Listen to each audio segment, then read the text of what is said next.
not to be afraid, not to be kowtowed, not to run for the exits, as many on the right are doing these days, including the President of the United States to some extent, because he's not been strong enough with the domestic terrorists that have been destroying this nation. My brave client, Chief Justice Roy Moore, and I brought a lawsuit.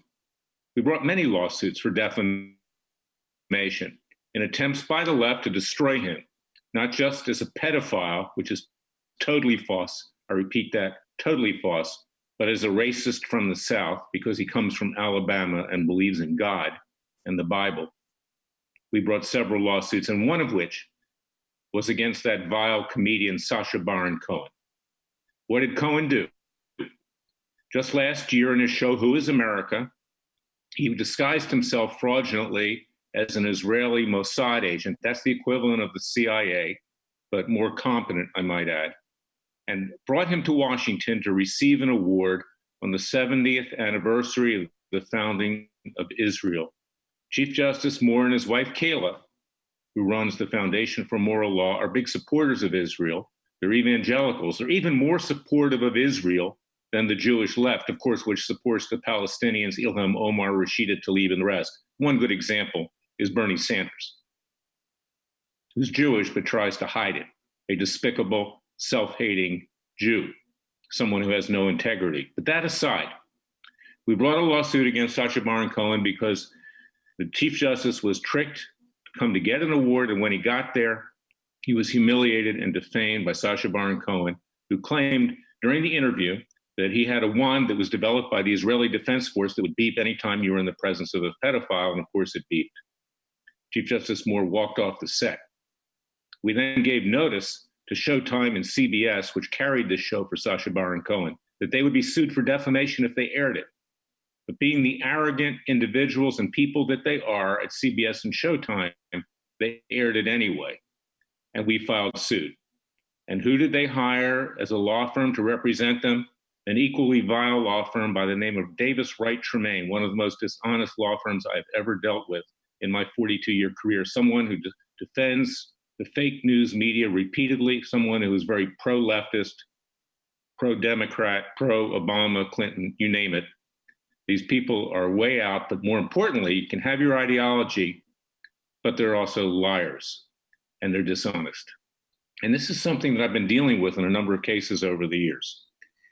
To make the long story short, the case was delayed because an establishment Republican judge, Thomas Hogan, in the US District Court for the District of Columbia, transferred it to New York, where there was a forum selection clause. We maintained that the release which Chief Justice Moore signed, routinely signed before the interview, was of no force and effect because he was defrauded into coming to Washington, D.C. to be interviewed and to be harmed by Sacha Baron Cohen. Anyway, it wound up in New York. And who did it wind up in front of?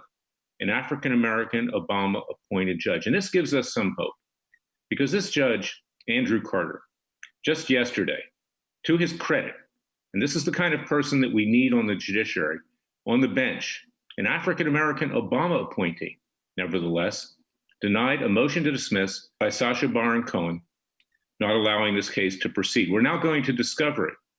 And we will depose Sacha Baron Cohen and the others at CBS, particularly with regard to their various interrelationships, but also the case in chief. And what happened? No sooner than a few hours after that motion to dismiss was denied, Davis Wright Tremaine, on behalf of Sacha Baron Cohen, CBS and Showtime, filed this misrepresentative letter in the court so the media would think that the judge is going to grant ultimately a motion to dismiss. A total lie, a total lie. They quashed any news coverage. Of course, Fox News, the two-faced Fox News, didn't cover any of this. It never covers anything that Larry Klayman or his clients do. I've had issues with them for years. And just in the last few days, for instance, Ed Henry's been fired from the network for alleged sexual harassment by Suzanne Scott, who ironically, despicably, was the enabler who allowed Roger Ailes to go on his reign of terror against women at Fox. She actually got hotel rooms for Ailes so Ailes could sexually harass my client, Laurie Loon. We've sued Suzanne Scott and we've sued Fox, but she fires Ed Henry with great fanfare, the hypocrite that she is, the person who's covered up these sexual harassment scandals for many years at Fox News, and then claimed she knew nothing about it, much like, people in post-war Germany claim they didn't know what was going on at Dachau in the middle of Munich with regard to a Holocaust at the concentration camp there. This is what we're dealing with. And I know my language is strong today because I am upset. And I'm upset at what the left and its media tries to do, and hack law firms like Davis Wright try to do to good people, particularly from the South. I'm writing a column today about the South. The South is much more open and less racist than the North. Southerners have learned how to live together.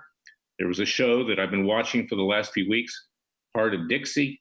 It's a comedy. It started in 2011, ended in 2014. And I urge you to watch it because that's the way things were before Obama, Sharpton, Farrakhan, Black Lives Matter, New Black Panthers Party, and the rest of the white-hating racists and cop-hating racists tried to divide this country, and now they have succeeded.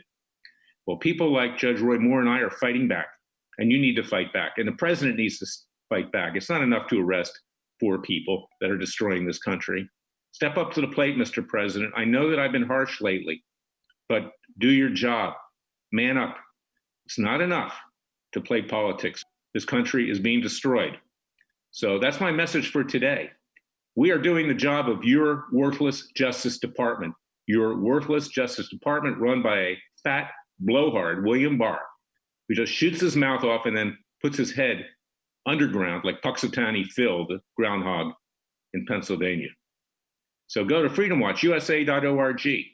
Sign up for our class actions against the communist Chinese. Support our cases against the leftist media. Support our citizens' grand juries. We need you to join our army because we need to do it for ourselves as our country is slipping away. And share this podcast on freedomwatchusa.org, on Spotify, on iTunes, on Roku, on Amazon Fire, on Facebook, on Twitter, on Parler, P-A-R-L-E-R now, which is the conservative equivalent of Twitter. Look for it there. Join us and fight for your country and fight for yourselves because we are all in grave danger today. The left is out to get us. The left is out to take our property away. And the left is out to kill us. That's just simply a fact. In fact, people have died already. God bless you. God bless America. God save America, particularly on this July 4th weekend. And let us thank God for our great country that together we will retain and we will save with his grace. Thank you for listening to me. And listen to my radio show this weekend, Special Prosecutor with Larry Klayman, where I have a brave African-American, Dimitri Penny, a police officer from Dallas, Texas, say the same things that I'm now just saying. And he does things. He doesn't just talk. God bless you. God save you. And see you next week.